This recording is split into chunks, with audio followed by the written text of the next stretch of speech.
Today, our theme is about Elder Wand and the Golden Apple. Um, who you are matters the most, not the objects, the things that you have. Like, it's who you are that matters most, not what you have, not what you're wearing, not what you're using. This was proven in Harry Potter, although we sort of only see the bad side of it in Greek mythology. So let's talk about the golden apple first, because there's a lot we need to get through. Apples have often been associated with bad luck, unluckiness, and it drives people apart, gives people, bad stuff happen to people who are involved with it. For example, one of the earliest ones, the Bible. In the Bible, do you guys know what happened in the beginning when Adam and Eve were cast out of Eden? Why did they get cast out of Eden? What did they do that made them, get Ate exiled? ate a very special fruit. Mhm. So there's like a tree that has forbidden fruit, and the snake was like, Eve, you should eat that. And she does. And because of that, they get cast out of the heavenly garden. And they have to live as normal human beings without the protection of gods. Well, that's just a normal apple, but let's talk more. But let's make also another connection. Elder One has also been one of the most desired objects in Harry Potter, even for Voldemort, who didn't know what even the Hollows are, but he still knew that it was the most strongest wand. And people have been dying and killing to get it. People kill all of its previous owners, although that's probably not true because that was later proven wrong by Harry. But it is indeed a very powerful one. However, even though we see that's very powerful, we only see it do powerful magic in the hands of Dumbledore, who himself is a very powerful wizard, which probably brings us to the fact that I guess you can only use it if you're strong enough. So let's look at some examples, some myths relating the golden apple. There are four of these. Do you guys know any myths before we talk about these four about the golden apple?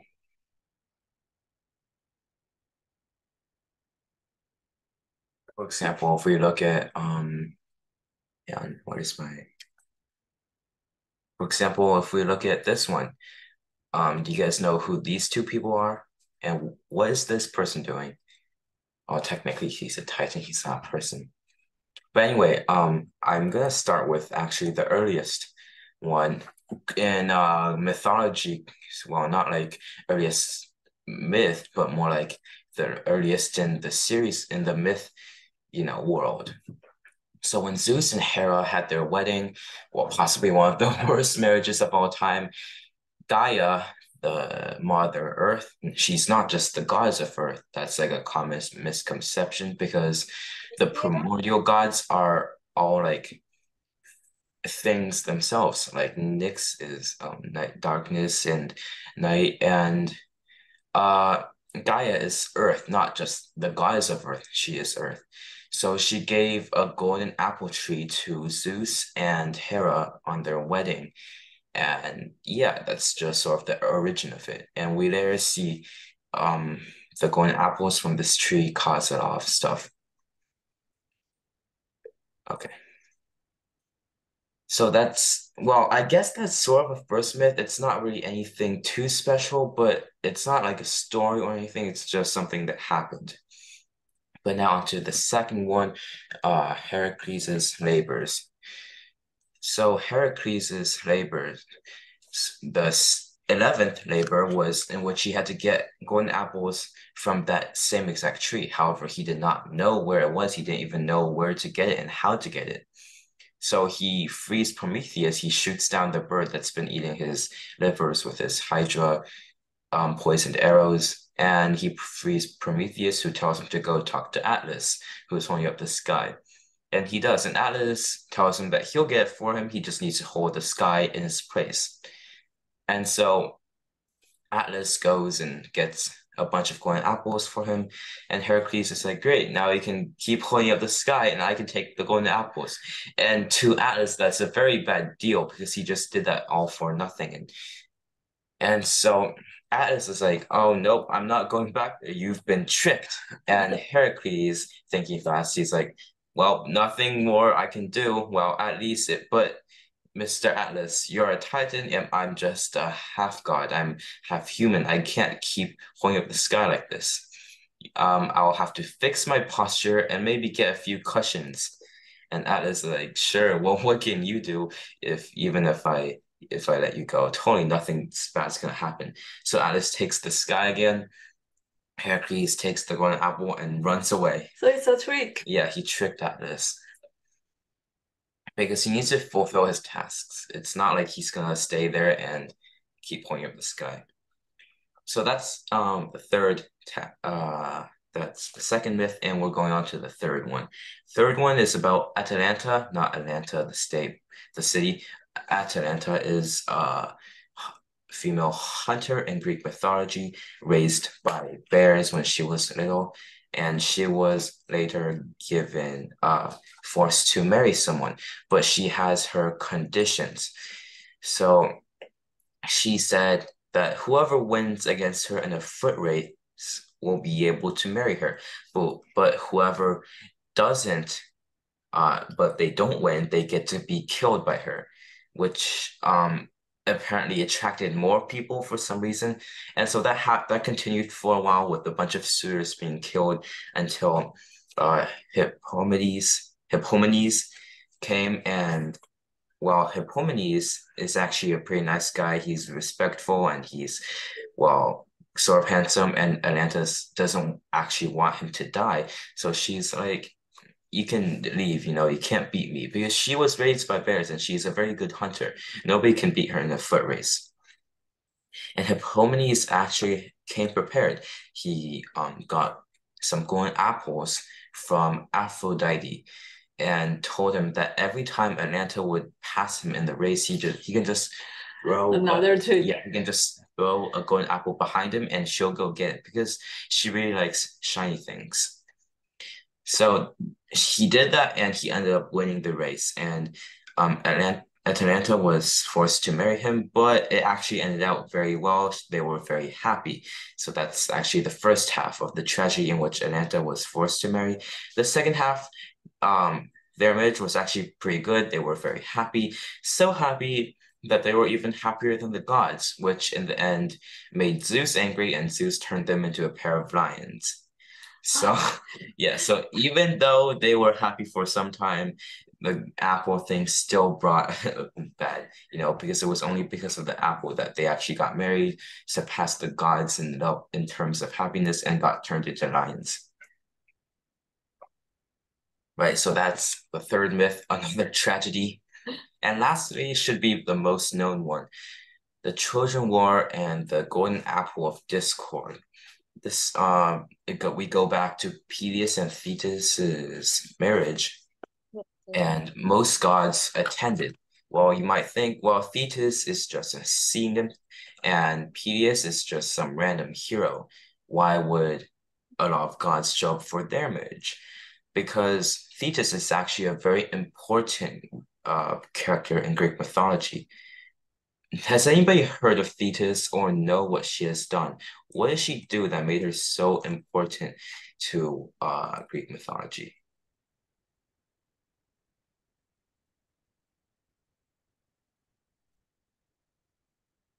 Um, she saved Zeus Yes, and from like most of the gods yeah, tried technically it was only tying him up. like, yeah, technically it was only half the gods, but yes.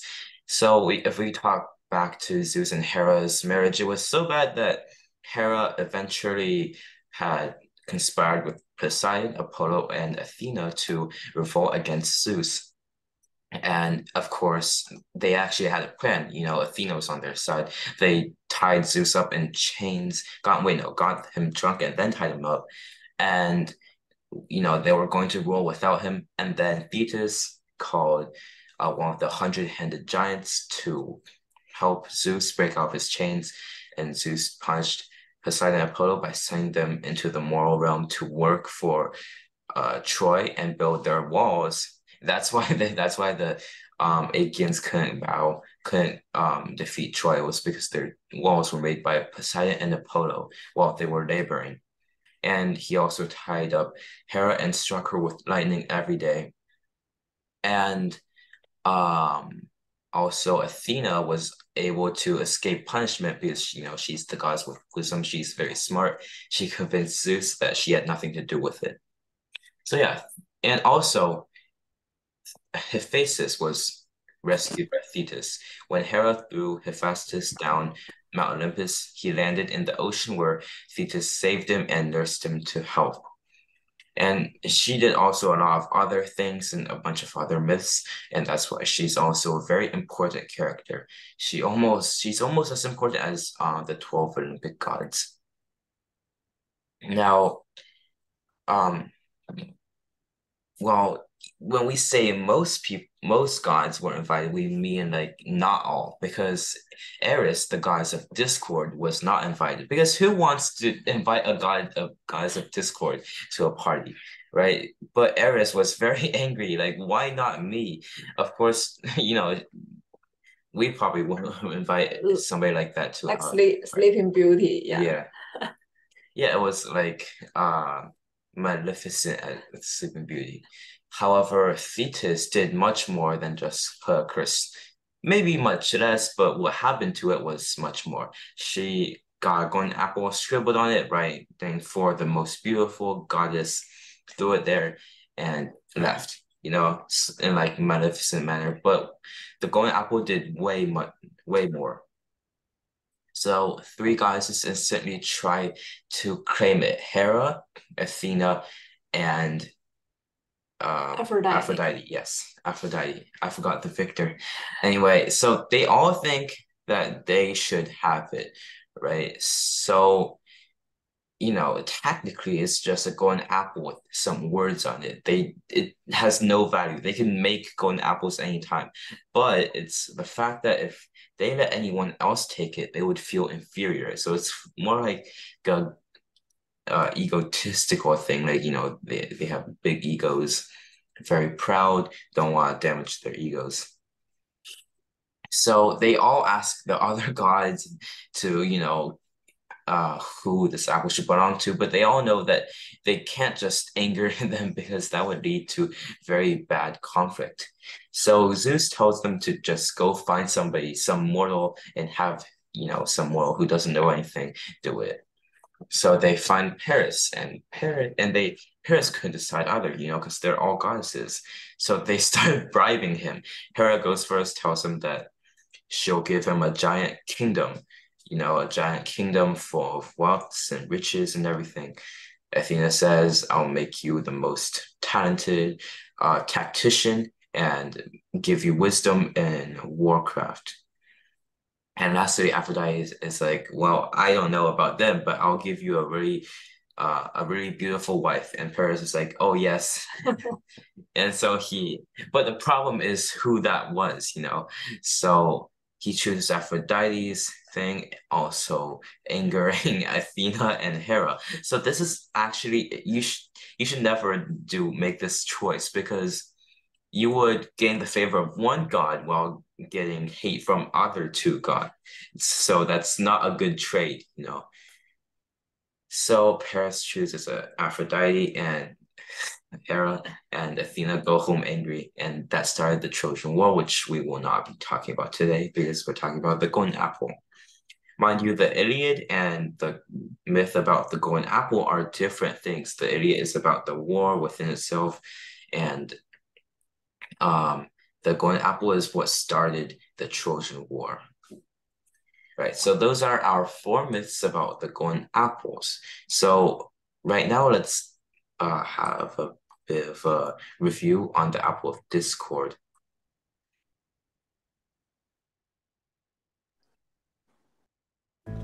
Today, we are going to show you how Aphrodite, Athena, and Hera competed for a golden apple. Yes, I'm referring to the apple of discord. We are going to start our story on the wedding day of Peleus and Thetis, a Nereid, or sea nymph. Unfortunately, Thetis is not a happy bride. A prophecy declared that her son would be even greater than his father, and since that could be a problem for the gods if she married the wrong person, she was being married off to a mere mortal. Even though Peleus was king of Thessaly and favored by the gods, he was not immortal. If anything could make Thetis' day worse, a golden apple was suddenly thrown to the crowd by Eris, the goddess of strife and discord. She shouted that the apple was for the goddess who was the most fair. She had not been invited to the wedding, whereas every other divinity had, and she was very mad. Aphrodite, Athena, and Hera all hurried to the apple. They argued over who should receive the apple, for it was the apple of discord and created strife. All the goddesses thought themselves the most beautiful, even war-torn Athena. No one wanted to decide who should receive the apple and receive the other two's wrath. Meanwhile, Peleus and Thetis had a baby, who grew up to be one of the greatest warriors the world has ever known. Please subscribe for another episode on Achilles. But for now, we need to go back to the golden apple. Eventually, Zeus decided that Paris, a young prince of Troy, should choose. Hermes went down Mount Olympus to inform Paris of what was about to happen, and then the three goddesses appeared. "Choose me," Hera said, "and you shall not only be Prince of Troy, but King of all Asia." "Choose me," Athena declared, "and you shall have the skills to be victorious in war." "Choose me," Aphrodite said, "and the most beautiful woman in the world shall be yours." Paris, who was young and valued beauty above all, gave Aphrodite the apple. Do you think that when Aphrodite took the apple, she didn't realize that the most beautiful woman in the world was already married, or the difficulty her vanity would cause? This battle of the goddesses and Aphrodite's promise would lead to an event called the Trojan War. If you found this story fascinating, I bet you'll love the story of the Trojan War. Please subscribe to my channel for other Greek mythology videos. Right, so, okay. Yeah, that's basically Paris's choice. And you guys probably heard the offers. Hera offered a giant kingdom. Aphrodite offered a beautiful partner, well, like wife, and Athena offered tactical brilliance. Yeah, which one would you guys choose? I would pick Hera. And your reason being that you want to be rich? No, but because, well, the other two just don't sound that good to me, but I might also pick Athena. Yeah, Athena, then you'll be like really cool. You'll be able to beat any opponent and stuff. You know, she's like the goddess of war. And what about everybody else? Who would you choose? Hera, Hera. Aphrodite, or Athena? Hera. Okay, I've been seeing Hera here. Hera. Athena. Okay, Athena. Heidi. Wait, would anybody? Heidi. Yeah, okay. So we've got someone who actually agrees with Paris. Okay, good. That I actually hope that would happen because I thought that everybody would just choose Athena or Hera. All right, so that shows like diversity. People have different values, you know. So if, Paris was maybe like a king, if he was already a king, maybe, if it was his brother Hector instead, maybe he would have chosen Athena.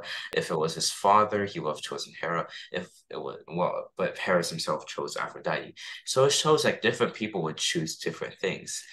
But of course, all of these would eventually lead to a war. When Paris chose Aphrodite, we already know what happened, the Trojan War. If he chose Hera, he would have a giant kingdom. However, he would probably not be able to manage it, and a bunch of people will come and attack him to take his kingdom away, and that would also result in war. Of course, maybe he could win, but that's still a war, and the whole empire has come to an end. If he chose Athena, he'll have he'll think he's like really powerful. He'll go out and start fighting people, going on a conquest, and maybe he'll establish a giant kingdom, but eventually he will die too. It's still war, right? He can't live a peaceful and good life. Okay, Kevin. Stronger, Zeus or Jesus? Huh? Wait, what? Who's stronger, Zeus or Jesus? Unfortunately, we do not know the power levels of the gods. If you want, maybe we'll make another series about who would win in a fight. But of course, No, like we're not. who has more power? Well, Bro, we're Jesus not didn't really create allowed to God. say that because that would cause religious conflict. But I don't know, maybe this could be a debate we'll do later, but we are unfortunately unable to start any religious conflict because all the Christian people will be after us if we say Zeus wins, and all the Percy Jackson readers will be after us if we say Jesus wins. We are What unable about to the tell you who Christian wins. Percy Jackson readers? Well, because nobody really believes in Greek mythology anymore. It's just all the people that actually read the Greek mythology fan fiction. Right, but I'd still say, actually no, I'm not gonna say anything about it. Right, so if you look at these three gods, Hera is the queen of gods, she has a lot of powers. She doesn't need to be the fairest woman. Athena is already the goddess of war. She's also very powerful. She doesn't need to be the fairest one. Aphrodite is the goddess of love. She's the one who's supposed to be making the fairest woman, not so. And I guess she's all pretty beautiful, but um, they have no reason to actually get it at it, but I guess gods are egotistical, they're prideful, and they want to have that status as the fairest woman. So we can see in this instance, all three of them are being controlled by a golden apple. Three goddesses being controlled by a measly golden apple. And I guess you can't even eat the gold apple, it's just some gold, right? Like they can make gold anytime. If Hera can promise Paris a kingdom full of riches, riches probably meaning like a ton of gold, why can't she just make one for herself? But the thing is, if they give up on the golden apple, that means that they're handing it to someone else, admitting that they're inferior, which gods don't have inferior complexes, and if they admit they're inferior, that's really damaging to their pride, and they're gods, they can't let that slide. Right, so yeah, stuff like this, golden apples actually have no worth to gods, but it's just what it has a hidden meaning. It's not just a golden apple, it's also a sign of superiority. So no matter what choice Paris made, he would all get, the wrath of two gods, three for one gods, and also a gift that would also eventually lead to war. So no matter what he picked, it would have just been war, and he would probably die too. So the apple actually was not beneficial for any of them. Hera, Aphrodite, Athena, they went to war with each other. Paris, he also had his kingdom destroyed, and Troy fell. The Achaeans lost Achilles, lost a bunch of other people, especially on the way back. So many of them, they only lost like 3 or 4 main fighters at the war, and then on the way back, almost half of them died, right? And like, little Ajax, he got wrecked and then he got killed by Poseidon after he boasted. He's like, oh my God, even the gods can't kill me. And then he said, yeah, what were you saying? And struck him down with lightning. And so like so many people died just because of one apple. And yeah, sort of says how the objects control them. So now let's move on to the second half.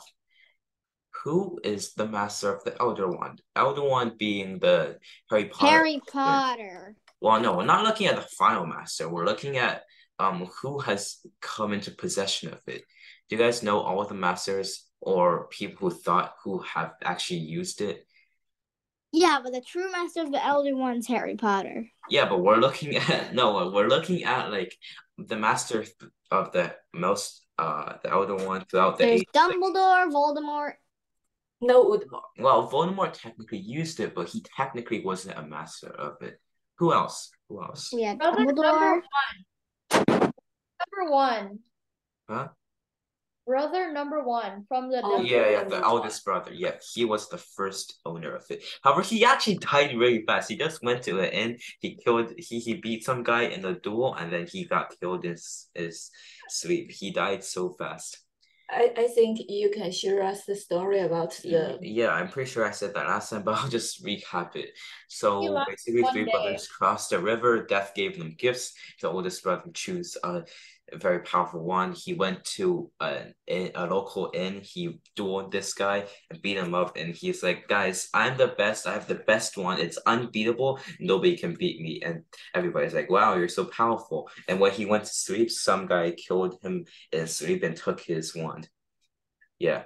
The Elder Wand actually has a very bloody history, people killing each other for it.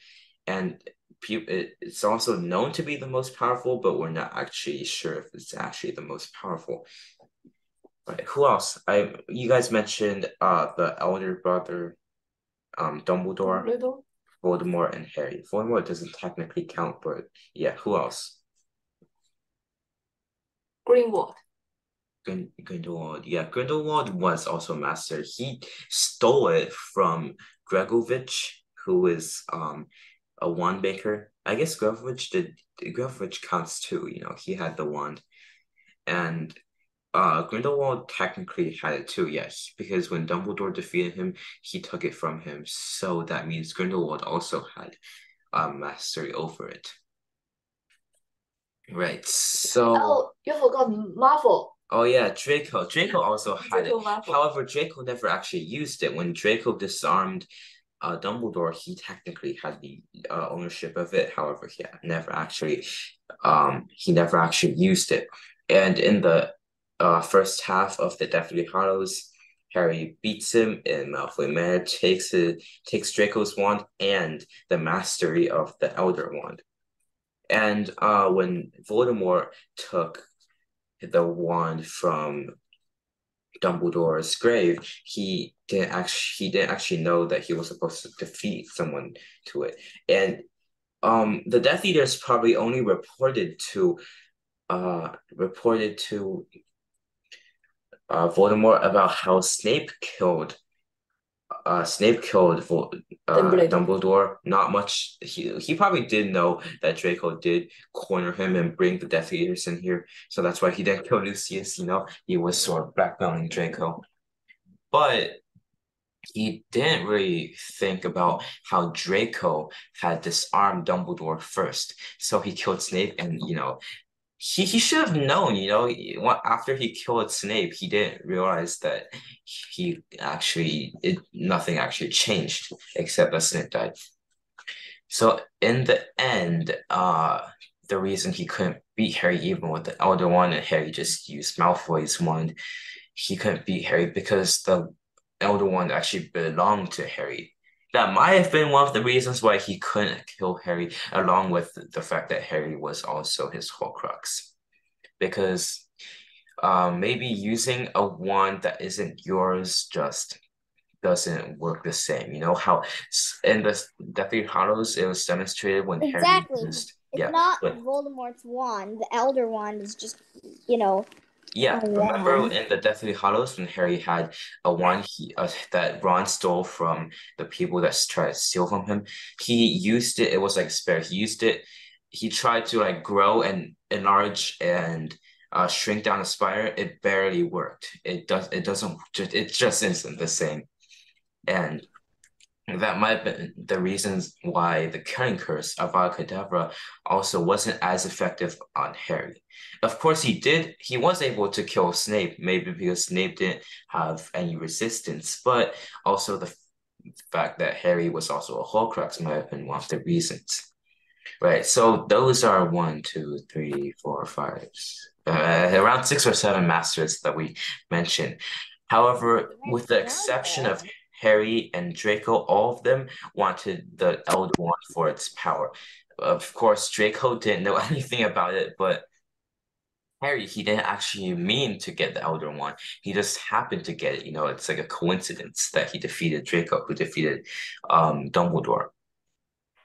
Originally, Dumbledore was also controlled by it when he sought out the Deathly Hallows. However, afterwards, he decided that the Elder Wand was too dangerous, so he wanted Snape to kill him, but it would be intentional. So Snape technically didn't defeat Dumbledore. So then the master of the Elder Wand would be gone and the Elder Wand would have no master. However, he failed because Draco disarmed him.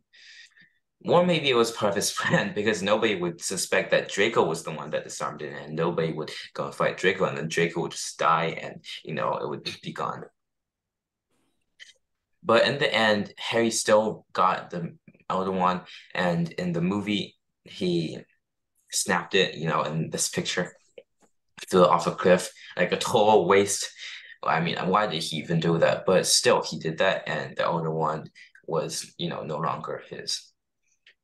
In the movie, I don't think he actually repairs his own wand, but in the book, he brings it to Dumbledore's office. He repairs his own wand using one spell with the Elder Wand, and then returning it to Dumbledore's grave. Harry plans to die of old age, just like the third brother did. And then the Master of the Elder Wand would be gone. And also this resurrection stone, he dropped it in the forest somewhere. And so it would also be lost. So he basically cuts out the two bad hollows so that nobody would be controlled by them. And the invisibility cloak, it was like the only good hollow that prevented that, the third brother was actually smart and didn't do anything dumb with it. All right, so the Elder Wand has, controlled everybody it's been across. Grindelwald and Dumbledore, they all sought out for the Hollows. They wanted power, they wanted to control people, especially with the Elder Wand. That was the one that they desired the most. So Grindelwald wanted the Elder Wand. Dumbledore wanted the Resurrection Stone. They didn't really, they didn't talk about the Invisibility Cloak. But still, the Elder Wand is probably most desired by both of them because it brought power. And then later on, it was also desired by Voldemort, who also he was basically hunting them down. He went to Grovovich and he's like, oh, Grovovich, oh, he took it. And he goes to Grindelwald and he's like, nope, it's not mine anymore. And then he goes to Dumbledore's Could you grave. please slow down? Yeah. Sorry about that. Yeah, and he takes it and he is finally happy until he realizes, wait, this isn't even mine. And he finds Snape, he kills Snape. And well, he probably did realize that, killing Snape made no difference. But still, he probably, I don't know, maybe he didn't, but yeah, Voldemort said, he felt very confused. He said that this Elder Wand is normal wand. Yeah, it felt like there was no difference, and that was possibly, well, I think when he was using a normal one made by Ollivander, he was just so powerful with it that but when he used the Elder Wand, I think it seemed normal to him because he was more powerful. However, he wasn't able to bring out the Elder Wand's full potential because he wasn't its master. Right, and afterwards, Harry snapped it in half so that it wouldn't control anybody again. So let's watch this clip of Harry absolutely snapping the Elder Wand in half and throwing it off a cliff. Also, he explains to Ron and Hermione here about why he was the master of it, and how Voldemort wasn't the master. In the book, he and Voldemort circles each other for like a full minute while he explains to Voldemort about what happened. But in the movie, he just talks to Ron and Hermione about it. In the movie, they just cast spells at each other, and it ends very fast.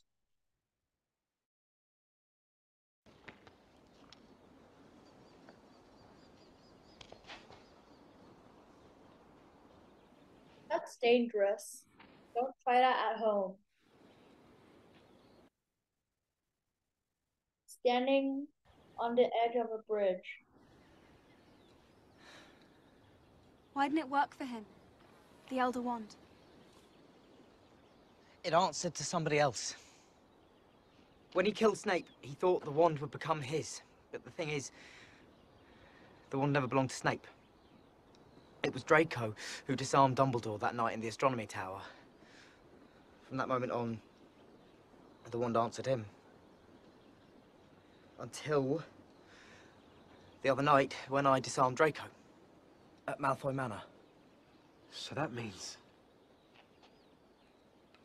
It's mine. What should we do with it? We? Just saying, that's the Elder Wand.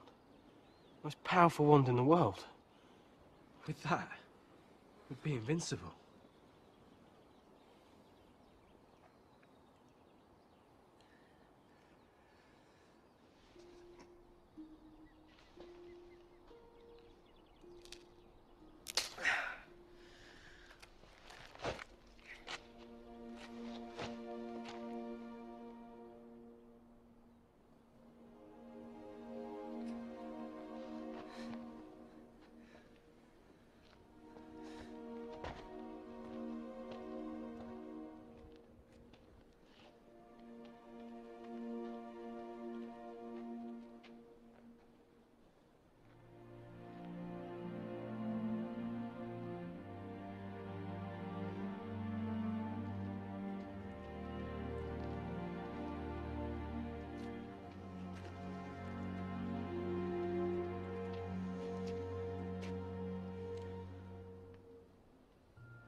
Right. So what Harry did was snap the wand in half, throw it off the cliff, and it's gone, right? Nobody's gonna go down there and get it. It's gone, it's beyond repair.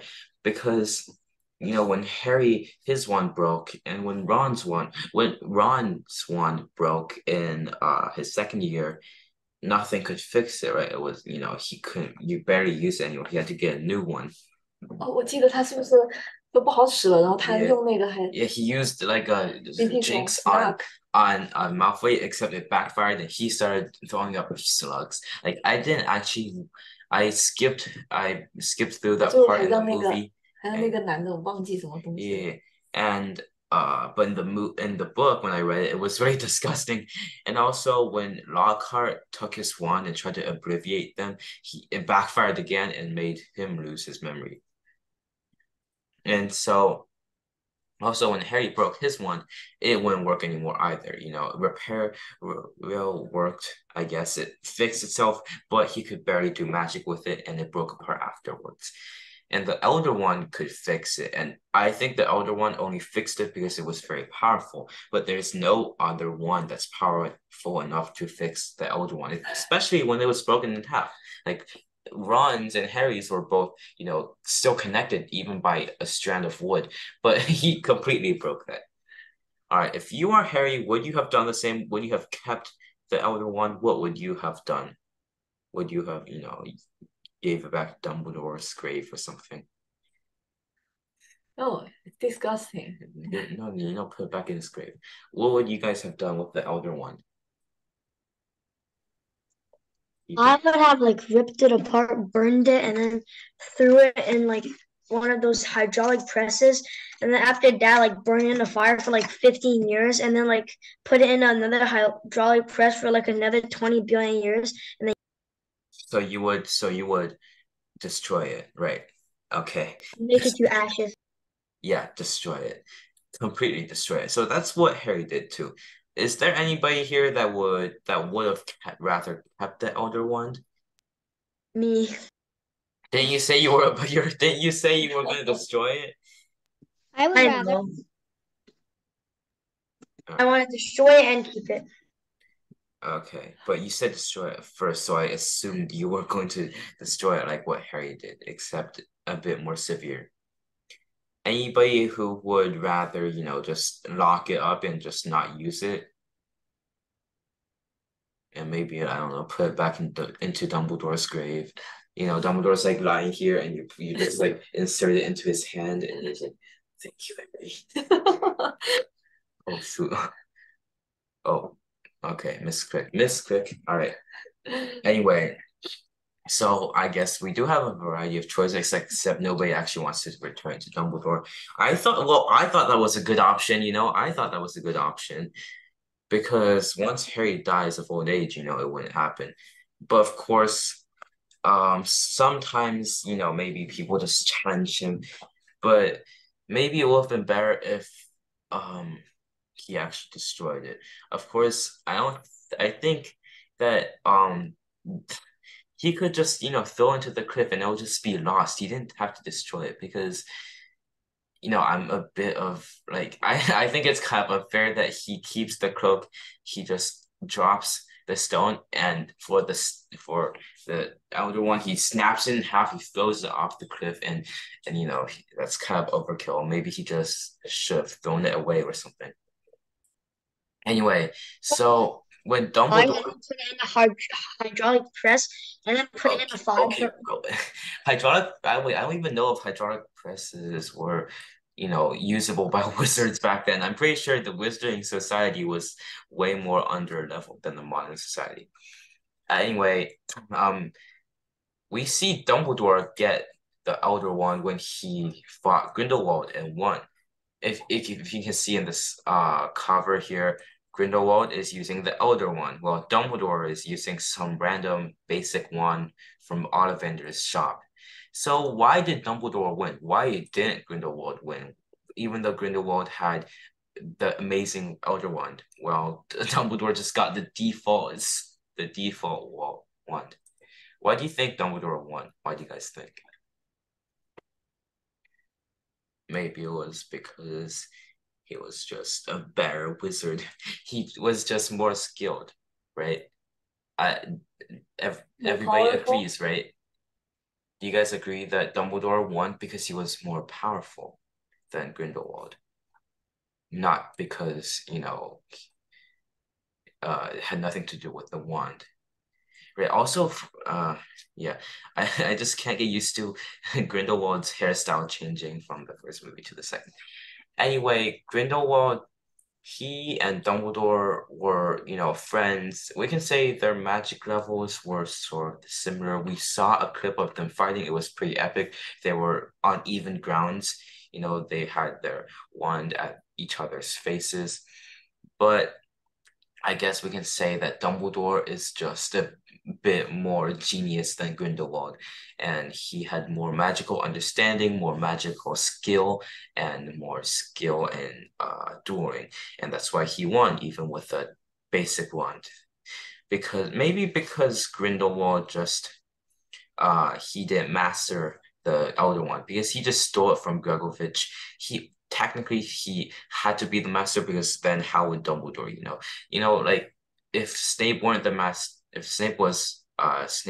master of the Elder Wand, then Voldemort, well, wouldn't have gotten it. So Grindelwald was definitely it, but Dumbledore has spent his whole life using that wand. He's probably more attached to it. That's my theory, but because there's not much other reasons. They grew up together, they had similar magical powers, but Dumbledore is just a bit more skilled.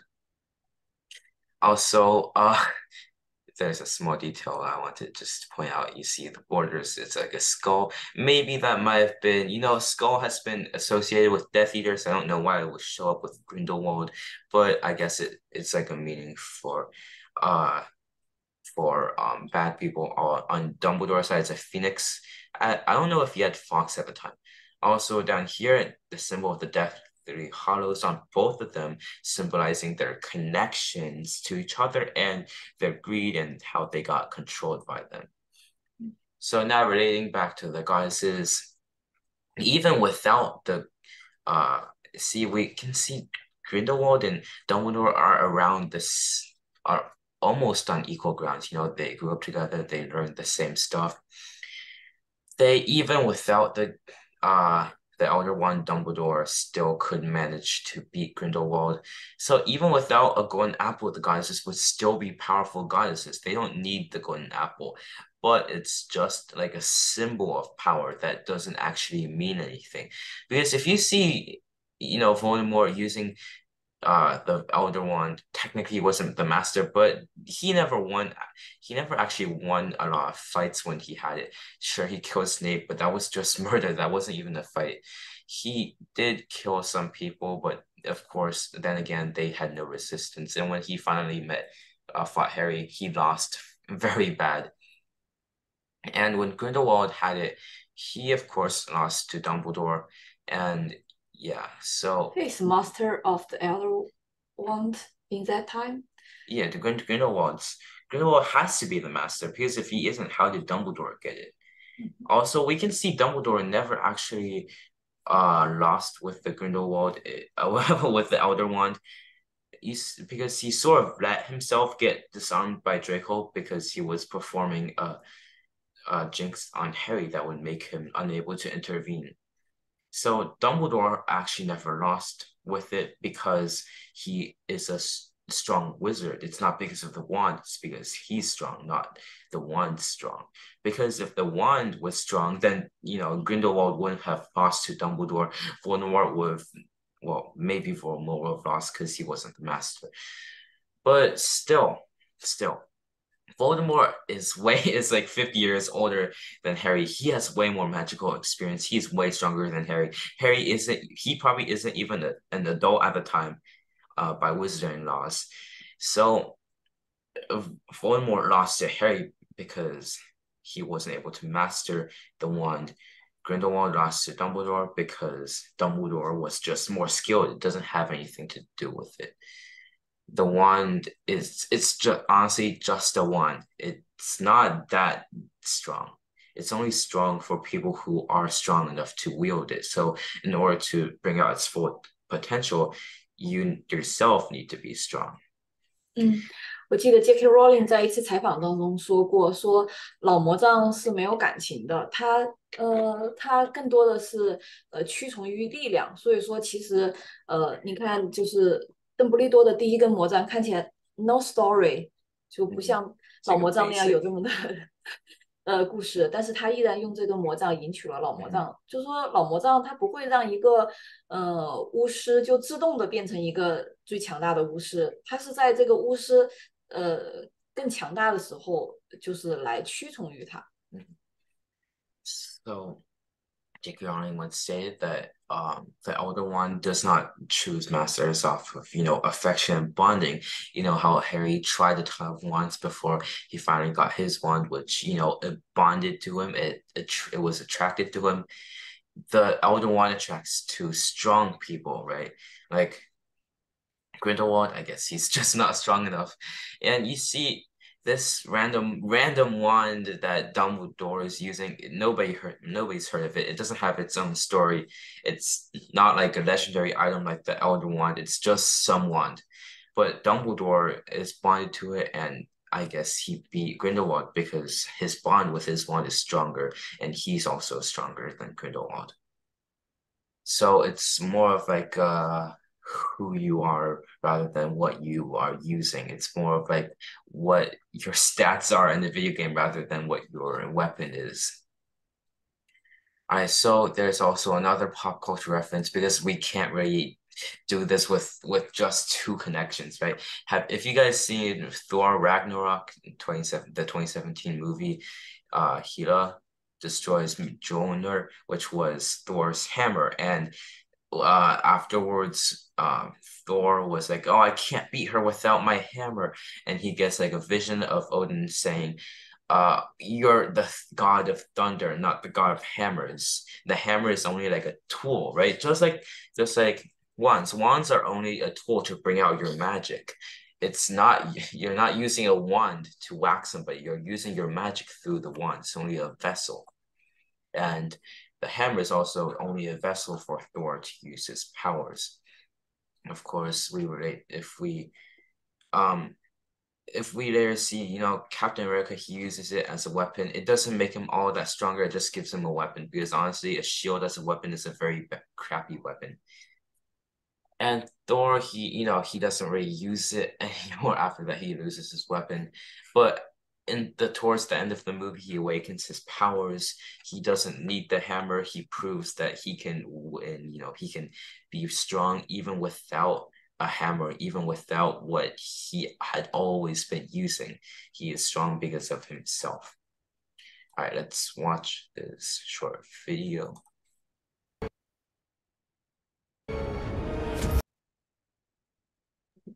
well, the hammer's gone, and now Thor he basically suffers a lot, because he doesn't have weapon anymore.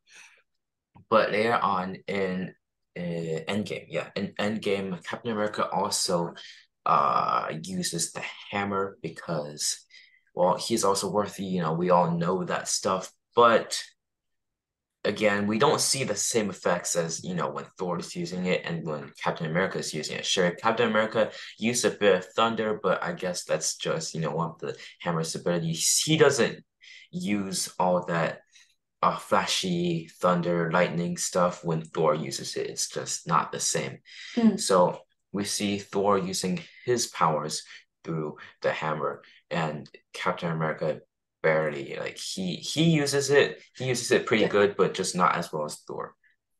对，其实就是不同的，就是美国队长他能够使用雷神之锤，他是用这个锤子本身的力量，但是就是雷神能使用这个锤子其实是用的他就是美国队长用的是锤子的力量来使用这个雷神之锤，雷神使用的是他自己的力量透过这个雷神之锤来传递，就说这是完全不一样的。所以说，就是他爸爸会说，奥丁会说，你不是这个锤子之神，你是雷霆之神，就是说你本身的力量你本身的力量，跟这个锤子是没有就是不是说那么大的关系的，是这样的。我不知道我表达的清不清楚。Could you please Yeah. translate for So me? Captain America basically only uses the hammer's powers, while Thor uses his own powers through the hammer. Yeah. Yes, so Thor is using his powers because his powers are way above the hammer's powers.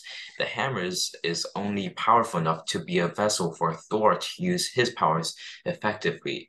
Although it does make him a bit stronger, it's better to fight with weapons than fight empty-handed.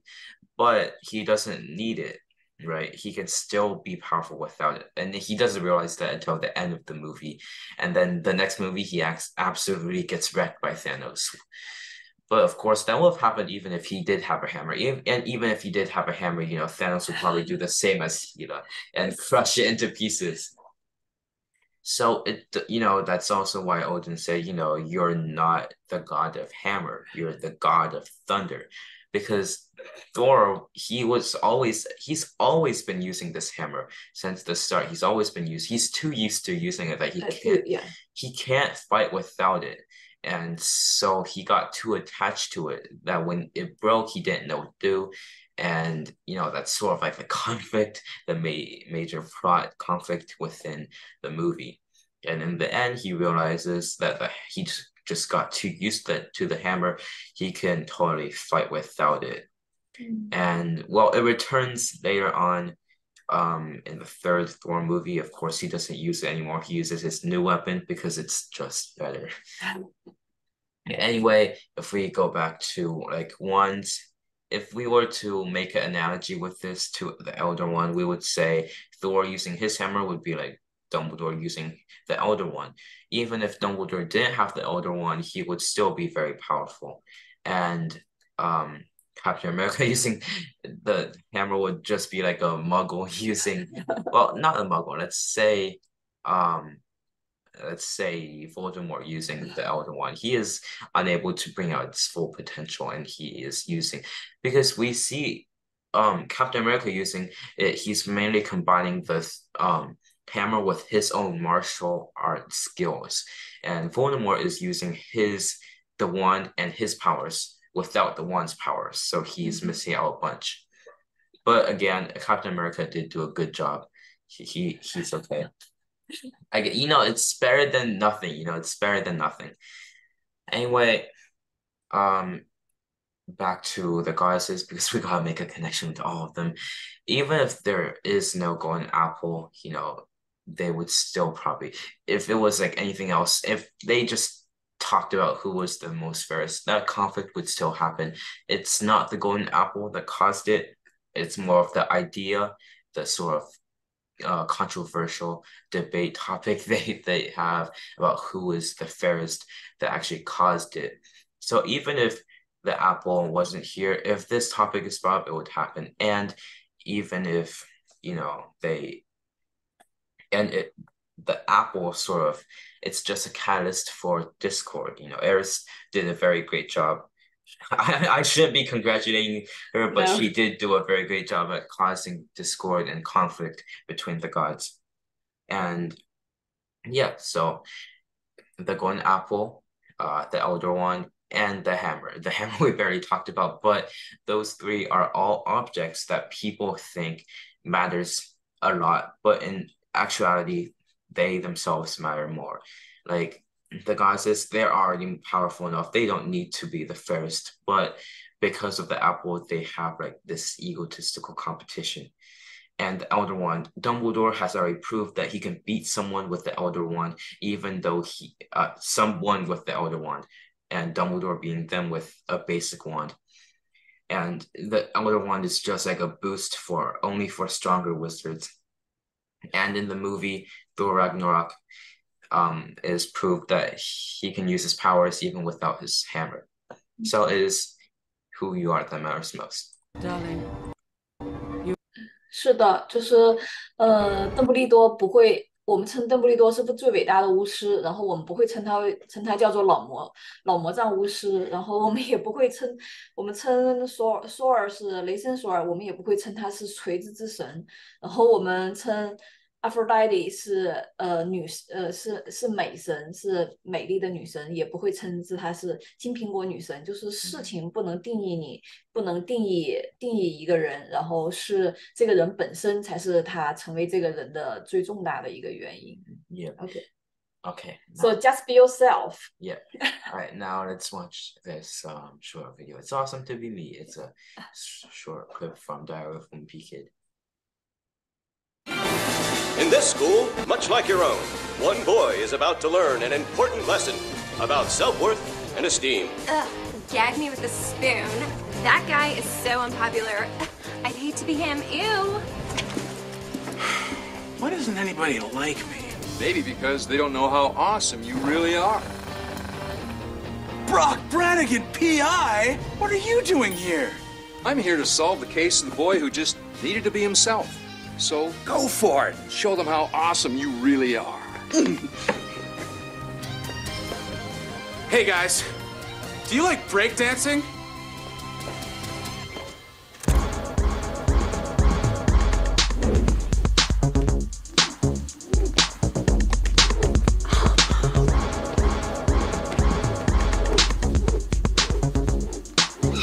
That is totally rad. Wicked. You should sit with us at lunch, friend. Sweet! It really is awesome to be me. Thanks, Brock.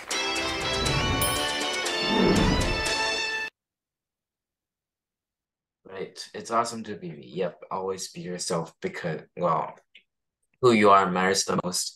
And yeah, nothing else really makes that much of an impact. Right. Okay. And that is, all right. That is the end of, okay, let me